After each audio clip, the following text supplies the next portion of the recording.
नमस्कार, आर्यवर्ता टाइम्स में आपका स्वागत है, जहां आप जानेंगे बिहार की 18 जुलाई की 7 बजे तक की सभी ताजा बड़ी खबरों के बारे में। उससे पहले एक नजर सुर्खियों की ओर। किसानों को हत्यारा, एडीजी के बयान पर सियासी तूफान। चिराग की नड्डा से मुलाकात के बाद नीतीश सरकार पर वार। चुनावी ताल पर बीजेपी का मॉडर्न महागाथा। बिहार में आसमानी आफत का अलर्ट। बचुआ को बहुत हड़बड़ी थी, सम्राट चौधरी का तेजस्वी पर सीधा वार। बढ़ते हैं खबरों की ओर विस्तार से। किसानों को हत्यारा, एडीजी के बयान पर सियासी तूफान। जी हां, बिहार पुलिस के एडीजी लॉ एंड ऑर्डर द्वारा किसानों को हत्यारा कहे जाने पर बवाल मच गया है। जनसुराज पार्टी के नेता प्रशांत किशोर ने तीखी प्रतिक्रिया देते हुए एडीजी को अपनी आंखों की जांच कराने की सलाह दी है। बयान से नाराज सियासी गलियारों में हलचल है, विपक्ष सरकार पर हमलावर है और किसान संगठन नाराज। अब यह बयान महज एक टिप्पणी नहीं बल्कि एक बड़े राजनीतिक तूफान की आहट बन गया है। बढ़ते हैं अगली खबर की ओर। चिराग की नड्डा से मुलाकात के बाद नीतीश सरकार पर वार। जी हां, नई दिल्ली में भाजपा अध्यक्ष जेपी नड्डा से मुलाकात के बाद चिराग पासवान ने नीतीश सरकार पर जोरदार हमला बोला है। पटना शूटआउट को लेकर चिराग ने ट्वीट कर बिहार की कानून व्यवस्था को कटघरे में खड़ा किया और पुलिस प्रशासन की कार्यशैली पर गंभीर सवाल उठाए। मुलाकात और बयान के राजनीतिक मायने निकाले जा रहे हैं। क्या इंडिया में नई सियासी चाल की बुनियाद रखी जा रही है? बढ़ते हैं अगली खबर की ओर। चुनावी ताल पर बीजेपी का मॉडर्न महागाथा। जी हां, भाजपा ने बिहार विधानसभा चुनाव को लेकर अपना आधिकारिक चुनावी गीत जारी कर दिया है। इस जोशीले गीत में प्रधानमंत्री नरेंद्र मोदी की अगुवाई के साथ साथ मुख्यमंत्री नीतीश कुमार, डिप्टी सीएम सम्राट चौधरी, विजय सिन्हा और भाजपा प्रदेश अध्यक्ष दिलीप जायसवाल भी नजर आ रहे हैं। गीत के जरिए पार्टी ने विकास, स्थिरता और डबल इंजन सरकार की झलक दिखाने की कोशिश की है। सियासी गलियारों में चर्चा है कि ये गीत सिर्फ प्रचार नहीं बल्कि मतदाताओं को जोड़ने की एक नई रणनीति का हिस्सा है। बढ़ते हैं अगली खबर की ओर। बिहार में आसमानी आफत का अलर्ट। जी हां, बिहार के कई जिलों में मौसम ने बदल दिया है अपना मिजाज। मौसम विभाग ने पटना, गया, औरंगाबाद, मुजफ्फरपुर, सिवान, छपरा, भोजपुर, भागलपुर समेत कई जिलों में भारी बारिश की चेतावनी जारी की है। कुछ इलाकों में तो वज्रपात और तेज मेघ गर्जन को लेकर रेड अलर्ट भी जारी कर दिया गया है। प्रशासन ने लोगों से अपील की है कि वे सुरक्षित स्थानों पर रहें।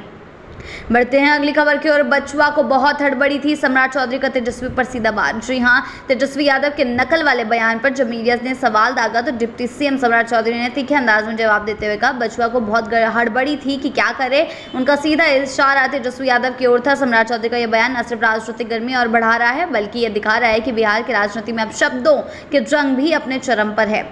बढ़ते हैं अगली खबर की ओर। अगर मौसम ही अपराधी है तो जनता कहां जाए। जी हां, तेजस्वी यादव ने बिहार में बढ़ते अपराध को लेकर सरकार और पुलिस पर जोरदार हमला बोला है। उन्होंने तंज कसते हुए कहा कि अब पुलिस अपराध के लिए मौसम को दोष दे रही है। तेजस्वी ने कहा, अगर पहले से पता था कि अपराध बढ़ेगा तो जनता को अलर्ट कर देते ताकि लोग बिहार छोड़कर नहीं कहीं और निकल जाते, कम से कम जान तो बच जाती। उनका यह बयान न सिर्फ सरकार की कार्यशैली पर सवाल उठाता है बल्कि यह भी दिखाता है कि बिहार में लॉ एंड ऑर्डर को लेकर विपक्ष कितनी आक्रामक मुद्रा में आ गई है। बढ़ते हैं अगली खबर की ओर। अधौरा से सियासी हुंकार भरेंगे राहुल गांधी। जी हां, चुनावी साल में कांग्रेस नेता राहुल गांधी का बिहार में एक और अहम दौरा तय माना जा रहा है। अगस्त महीने में वे कैमूर के नक्सल प्रभावित अधौरा क्षेत्र में जनसभा को संबोधित कर सकते हैं। खास बात यह है कि राहुल गांधी यहां रात्रि विश्राम भी करेंगे। जो संदेश है साफ है, जमीन से जुड़कर वोटरों को दिल तक पहुंचने की कोशिश की जा रही है। कांग्रेस इस दौरे को भारत जोड़ो अभियान की भावनात्मक कड़ी बता रही है। बढ़ते हैं अगली खबर की ओर। तेजस्वी का बड़ा आरोप, यादव बहुल इलाकों में वोटर लिस्ट से नाम काटे जा रहे हैं। जी हां, नेता प्रतिपक्ष तेजस्वी यादव ने गुरुवार को बड़ा आरोप लगाते हुए कहा है कि करीब 35 लाख लोगों के नाम वोटर लिस्ट से काटे जाने की चर्चा सामने आ रही है। उन्होंने सवाल उठाया कि जब यह प्रक्रिया अभी से शुरू भी नहीं हुई तो फिर यह जानकारी लीक कैसे हुई। तेजस्वी ने दावा किया कि खासतौर पर यादव बहुल इलाकों में मतदाताओं के नाम हटाए जा रहे हैं। उन्होंने इसे चुनावी धांधली की साजिश बताते हुए चुनाव आयोग से हस्तक्षेप की मांग की है।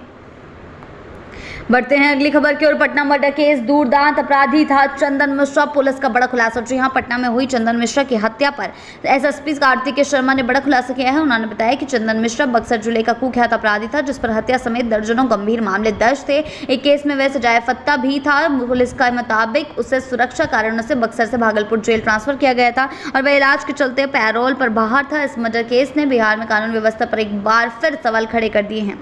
बढ़ते हैं अगली खबर की ओर। बिहार यूनिवर्सिटी वोकेशनल कोर्स में दाखिले की रफ्तार धीमी, 20 जुलाई तक मौका। जी हां, मुजफ्फरपुर स्थित BRA बिहार विश्वविद्यालय में वोकेशनल कोर्स में दाखिले की प्रक्रिया जारी है जो 20 जुलाई तक चलेगी। हालांकि पहले दिन कॉलेजों में छात्रों की उपस्थिति काफी कम रही। विश्वविद्यालय प्रशासन के मुताबिक पहली मेरिट लिस्ट में 2100 छात्रों का नाम था जबकि दूसरी सूची में 348 नाम शामिल किए गए। जिन छात्रों का नाम मेरिट में आया उन्हें समय पर रिपोर्ट करने की सलाह दी गई है वरना सीटें खाली रह सकती हैं। बढ़ते हैं अगली खबर की ओर। बिहार में बिजली फ्री 1 अगस्त से हर घर को मिलेगा 125 यूनिट मुफ्त। जी हां, मुख्यमंत्री नीतीश कुमार ने बिहार के 1.67 करोड़ उपभोक्ताओं को बड़ी राहत देते हुए 125 यूनिट बिजली फ्री देने की घोषणा की है। ये योजना 1 अगस्त 2025 से लागू होगी। करीब 937.50 रुपए की मासिक बचत के रूप में आम परिवारों को सीधा आर्थिक लाभ मिलेगा। बढ़ते हैं अगली खबर की ओर। एडीजी का बयान, बारिश से रुकती है हत्याएं, शर्मनाक या खौफनाक। जी हां, बिहार पुलिस के ADG law and order Kundan Krishna के बयान ने पूरे प्रदेश में सियासी और सामाजिक हलचल मचा दी है। उन्होंने कहा कि अप्रैल, मई और जून में हत्याएं बढ़ जाती हैं और बारिश आते ही किसानों के खेतों में व्यस्त हो जाने से अपराध कम हो जाता है। अब सवाल उठ रहा है कि बिहार में अपराध रोकने का जरिया मौसम बन गया है, न कि पुलिस। जब पूरे राज्य की सुरक्षा जिम्मेदारी संभाल रहे हैं अधिकारी ये कहें कि पुलिस नहीं मानसून अपराध रोकता है तो यह न सिर्फ शर्मनाक है बल्कि खौफनाक भी है। बढ़ते हैं अगली खबर की ओर। फ्री बिजली पर मांझी का समर्थन, तेजस्वी को बताया 4 दिन का आदमी। जी हां, बिहार में 125 यूनिट फ्री बिजली की घोषणा पर सियासत तेज हो गई है। मुख्यमंत्री नीतीश कुमार के इस फैसले को केंद्रीय मंत्री जीतन राम मांझी ने खुलकर समर्थन किया है। पटना में पत्रकारों से बात करते हुए मांझी ने कहा, यह स्वागत योग्य कदम है, इसे राजस्व की कोई कमी नहीं होगी।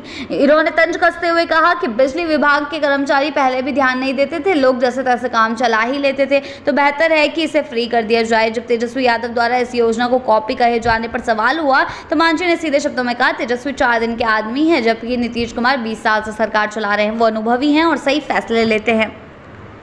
बढ़ते हैं अगली खबर की ओर। हम इनको मार देंगे, ये हमको, लल्लन सिंह के बयान से मचा सियासी बुलडोजर। जी हां, बिहार में बढ़ते अपराध पर विपक्ष के हमले के बीच जेडीयू नेता ने और केंद्रीय मंत्री लल्लन सिंह का एक अजोबोगरीब बयान सामने आया।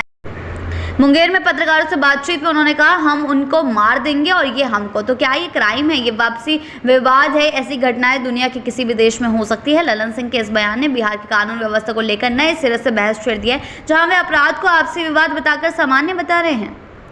बढ़ते हैं अगली खबर की ओर। भतीजा याद है ना, डैडी मम्मी तेजस्वी पर जेडीयू का तीखा वार। जी हां, पटना के पारस अस्पताल में दिन दहाड़े अपराधी चंदन मिश्रा की हत्या ने बिहार की कानून व्यवस्था को लेकर विपक्ष को हमलावर बना दिया है। तेजस्वी यादव ने सरकार पर तंज कसते हुए कहा, 2005 से पहले ऐसा होता था जी, लेकिन जवाब में जेडीयू ने तेजस्वी को उनके परिवार के अपराध काल की याद दिला दी। जेडीयू प्रवक्ता नीरज कुमार ने पोस्ट में लिखा, भतीजा याद है ना, डैडी और मम्मी 10 सर्कुलर रोड में विराजमान है। 2005 से पहले तुम्हारे ही राज में मंत्री ब्रिज बिहारी प्रसाद की पुलिस अभिरक्षा में अस्पताल के अंदर हत्या कर दी गई थी। नीरज कुमार यही नहीं रुके, उन्होंने कहा कि अगर राजनीति में किसी ने अपराधियों को सबसे ज्यादा संरक्षण दिया है तो वह नाम है लालू प्रसाद यादव का है।